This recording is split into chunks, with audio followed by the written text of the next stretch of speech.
Well, hello, and welcome to Stop Let's Team Up My Legion Adventure. Episode 59, and we are going to be covering another great classic. So classic, it was reprinted in its entirety, the two issues with a beautiful Jim Starlin cover, and Superboy and the Legion of Superheroes 238 many years later, and I remember that being the first place I read it. And when I had that physical copy, it was a really well-read comic because this thing is such a masterpiece. But I'm not going to just gush now. I'm going to read you some bits from the amazing illustrated index of Legion of Superheroes. Get us started. Adventure Comics 359, cover date August 1967. Cover credits Kurt Swan, George Klien, Irish Knop. A great cover. We'll talk about that in a second. It is basically, it's got the Adventure Comics featuring Superboy and the Legion of Superheroes in a nice yellow and green thing. Featuring the end of the Legion. Superboy's flying down. The clubhouse is surrounded by barbed wire with a sign that says off limits to Legionnaires.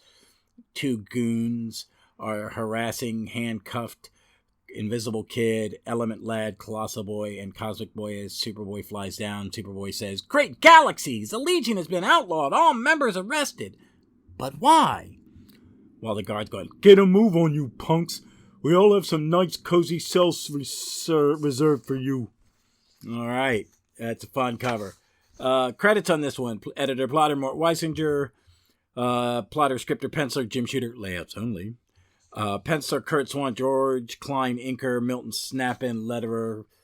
Roll call. Cosmic Boy, Santa Girl, Lightning Lad, Dual Damsel, Phantom Girl, Chameleon Boy, Invisible Kid, Colossal Boy, Star Boy, Supergirl, Brainiac 5, Shrinking Violet, Superboy, Sun Boy, Bouncing Boy, Ultra Boy, Mon-El, Matter Eater Lad, Element Lad, Light Lass, Dream Girl, Princess Projecta, and Karate Kid. We get to see the parent, Mrs. Durgo, Mr. Norg, Mrs. Norg, and R.J. Brand, parents of Legionnaires and their financier villains, blah blah blah. I will talk about that. I'll let the synopsis of episode 2 tell you who's that. And here's a synopsis from the index. The entire Legion is away from Earth on various missions. When they return, a science police squadron escorts their cruisers to Metropolis Spaceport, where they inform that their club has been disbanded by the United Planets Council. The heroes find their clubhouse barricaded and are thrown into jail for violating curfew. Dual Damsel's parents bail her out and tell her that the president of Earth has died in a road accident and has been succeeded by Kandro Baltax. Okay, leaving that there. The vice president, who has brought in an entirely new cabinet. His first bill for a new water purification plant was passed, and his second one to outlaw the Legion, who was approved some days later. Dual Damsel informs her comrades of all this, and the Legionnaires gather in front of Metropolis Midtown Terminal the next day. There, Dreamgirl predicts the Mono Train will fall, and the heroes, Colossal Boy, Superboy, Mon-El, Element Lad, Light Lass, Element Lad, Saturn Girl, and Ultra Boy, go into action to save it when the disaster happens seconds later. However, disguised science police officers arrest the group, who are sentenced by a judge to hard labor on Takron Galtos, the prison planetoid. The remaining Legionnaires, who are forbidden to use their powers or wear costumes, are later attacked by a group of young toughs. Princess Projecta, the one member with political influence to resolve their plight, is injured in the fight. Later, Invisible Kid finds his parents have attached a bugging device to his view phone. Shocked, he resorts to a secret communicator and contacts Brainiac 5, who suggests that everybody on Earth is being controlled and that their benefactor, R.J. Brand, is their only chance. On Takron Galtos, the imprisoned boy Legionnaires are forced in labor in a jewel mine while the girls work in the laundry. Saturn Girl's powers have told her the truth of the situation on Earth, but an invisible barrier stops her thoughts from leaving the planetoid. When the free members call on R.J. Brand, he refuses to listen and summons his guard. The heroes fight their way out, but Lightning Lad, Dual Damsel, Sun Boy, and Cosmic Boy are injured and left behind in the melee, while the others reconnoiter in an underground sewer. They vow to form a secret resistance movement to discover the person behind this. So that's part 1, the Outlawed Legionnaires. Let me grab my big book, and I'm going to kind of go page by page and tell you what I think. All right. Hey, so, I read this in the archive because I like having the book in my hand, and also the app with this one, I just wanted to see it in a bigger thing. What's sad is on the app, they only have part 2 under the Adventure Comics, but folks, if you want to read it, it is in Superboy and the Legion 238. It's got a beautiful Jim Starlin cover on it. Check it out. If you can find that issue, that is a great way to read it. I will say that. I don't have floppies, but that would be a floppy I would keep if I sold all my floppies. But that's another thing. All right, so it starts with a great splash page, which I will share on the interwebs before I post this tonight. Yes, I am recording on time. I thought I might not because I thought I was gonna have to have a tooth pulled, but it can be saved. Yay, my tooth is saved. So it starts with a big splash page, and there's a big billboard that says, United Planets News Bulletin, wanted, $10 million reward. Invisible Kid, Chameleon Boy, Brainiac 5, Phantom Girl, Superboy, and Bouncing Boy, and their faces on the screen, and below it reads, these and other members of the Legion of Superheroes have been declared renegades and fugitives by the United Planets. They have superpowers that are considered dangerous. Approach with caution. The science police should be immediately informed of any information concerning the whereabouts of the outlawed Legionnaires. And then it cuts to 3 different teams. Well, not teams. It's you got some heroes in space, stopping a big supernova. Why would you put a supernova out? Oh, okay. Another planet that has Ultra Boy, Cosmic Boy, Lightning Lad, Saturn Girl, and Karate Kid battling the Axcans, X-A-K-K-N, Axcans, raiders from attacking the Tartartans. Okay, these aliens are very simplistic, green-eyed, bug-eyed monsters with 4 arms. They're kind of silly looking. I like it. Finally, Superboy has to hurl a space train. Is it the Space Orient Express from the Mummy on the Orient Express from Doctor Who? I love that one, folks. I do love that one. Peter Capaldi. But Superboy tossed it back onto the route. It's been a busy week on page 3. It's a caption over a picture of the Legion clubhouse. It says, yes, this is a busy week for the Legionnaires, as the quiet, empty Legion clubhouse attests. Seldom are the heroes called into action, leaving the home base unattended. And Earth uneasily awaits its protector's return. And there are 2 people at an observatory. Still no sign of them? No. I just pray there no emergency arises while they're away. That second voice is a voice I use when I give my dog speech. When I'm trying to read my dog hugs his mind. Days later, as the Legionnaires return from their invisible mission, their various missions, they are the science police in their big yellow spaceships that look like a certain type of toy that you wouldn't let a children play with, force them down, and as they land, the Legion ships are taken apart. They are notified that they are been outlawed. They fly off to the clubhouse where they are met by some goons. This version of 30th Century Stormtroopers have a green uniform, which is actually a pretty good design, and these weird yellow helmets that look like early 20th century French fire helmets. But it's weird. They're told of the curfew. They all fly back. They're all arrested. Dual Damsel's parents tell her of how the president died and how Baltax becomes mayor. And let me just pause for a second, because you're probably going, it's 6 pages into a Kurt Swan comic with George Klien inks. Ross has not gushed, screamed, giggled with glee. Something must be wrong. It's not. It's just really pretty, and I'm going to tell you now. This is some really great page layouting. Jim Shooter, if you did the layouts, because this is great. It is just wonderful storytelling. Even with the narration, a lot of dialogue, man. They talk back here in the Bronze Age, and I know that's hard on some people, but I love it, man. It's like I'm putting the voices in my head. They're not the voices I read to you. They're a little less silly. But there is, it's running. And I've read this comic, oh my God, 20, 30, 40 times. It is some of the best art I've ever seen in a comic. It is the reason I think Kurt Swan is the greatest Superman comic artist of all time, and one of the all-time greats comic artists. It just is. It's wonderful. It's dynamic. Everybody looks different. Everybody is. It's not realistic, but it's not cartoony. It's that perfect hybrid. Every unique, the way he drew the Legionnaires, that each was so unique and so great and a full character. Even if they had a small part, you knew what Colossal Boy was thinking. You knew how he acted. You knew how he walked and talked. And the action scenes. Eventually, as we hear, Dual Damsel tells everybody that wasn't arrested about what happened, and they go into action and are sentenced to prison. As the Legionnaires who weren't convicted of anything, a crowd meets them on the outside and starts beating them up. And while that's happening, someone cracks Project on the head with a stick, I guess, or it's a piece of wood with a hook on it. It's the 30th century, and you got a board with a nail in it. And they're arrested, but they're all sent home. And then when we find out that, Invisible Kid's parents are spying on him, they start planning. We get to see a little bit at the prison to see how bad it is. The women's prison is really kind of like out of the Middle Ages, and this is you can tell this was written in the 1960s. But you see him go to Brand. We're getting more interaction with Brand. Brand becomes more and more important later and later. And this is weird for me. This is like only the third time he's appeared. And I think of the Brand from the 80s, R.J. Brand. So it's very cool to see this early stuff. And I think because I read this before I read a lot of early Legion, I think this is why, and I'm remembering it because it's been so long ago, that R.J. Brand really didn't come until later. We're way in. We are 60 issues into their Legion run. So that's 5 years.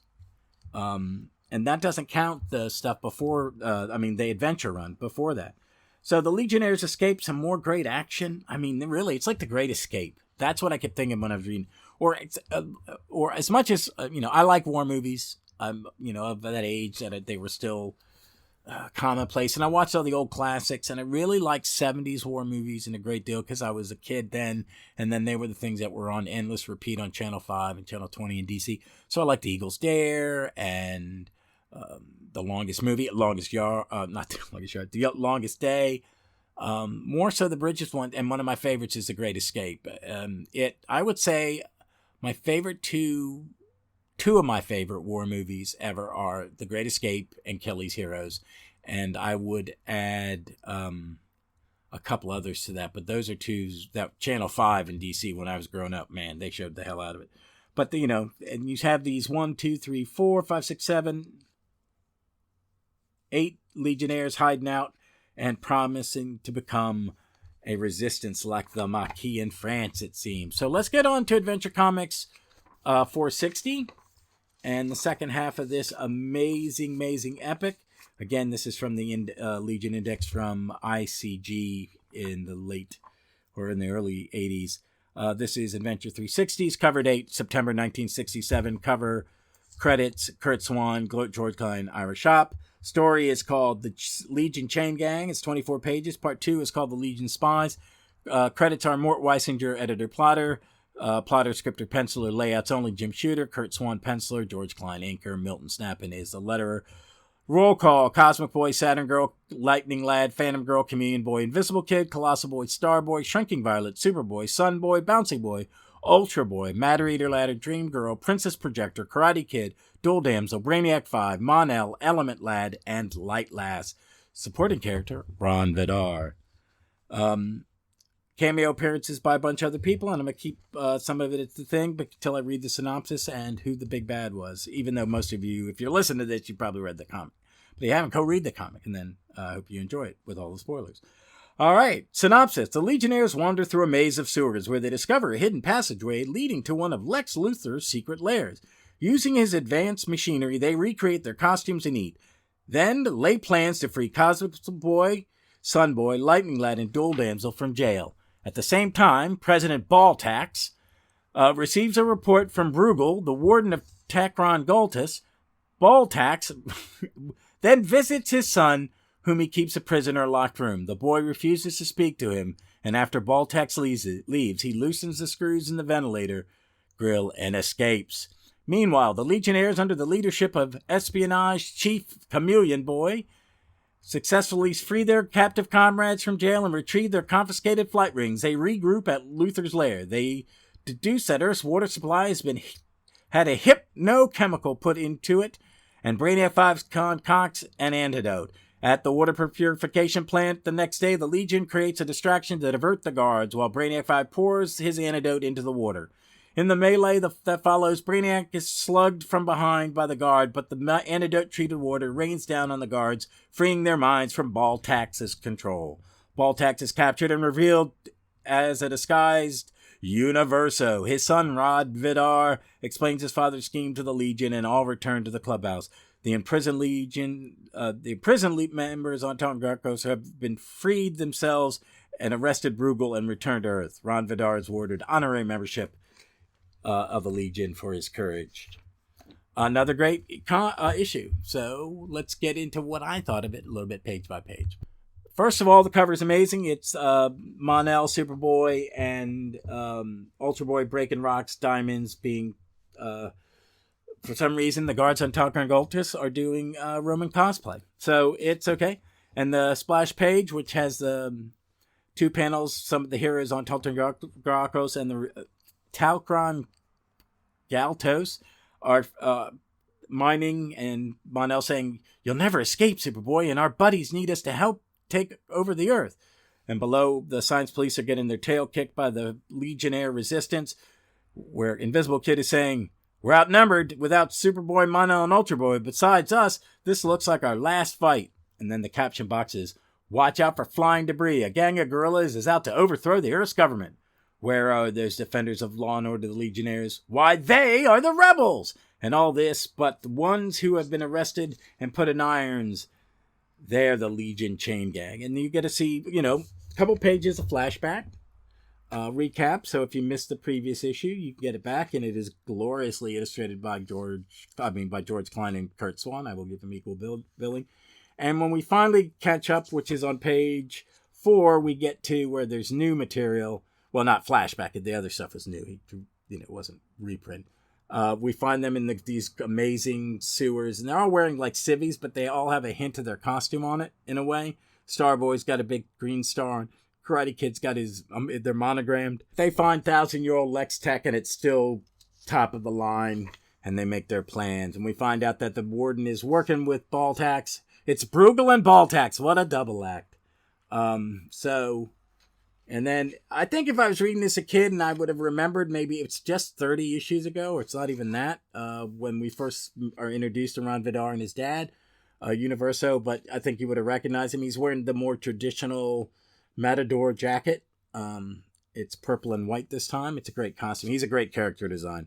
The Legionnaires find a tunnel, and it leads them out by Mount Metro, which is where the prison is, and the breakout comes. Invisible Kid, Karate Kid, Brainiac 5, Shrinking Violet get in there, and Starboy and Phantom Girl sneak out and free all the heroes. Phantom Girl phasing through. How does that rescue him? Oh, she brings chemical to dissolve the bars. Starboy, my man, he brings down the wall with his, makes the wall heavy, and Chameleon Boy, who was sneaking in undisguised, turning stuff off and on, finds their flight rings. They all back go to the lair, and that's the end of part 1, and they're ready for their final battle. Dual Damsel sneaks into the president's office. This is very much like Heart-to-Heart or Leverage, where people, how do you not know this? And Baltax is he figures it out, but it's not before the Legionnaires get away, and they go to the water plant, and the science police vehicles are really tanks in disguise, which is kind of cool. They start zapping. There's just a big battle. We cut back to the prison, and the other side's escaping, and Baltax is unrevealed. It's really a simple story. I mean, we're 18 minutes in, and this is just me kind of recapping it. Again, really powerful story. Just look at page 4 of this issue.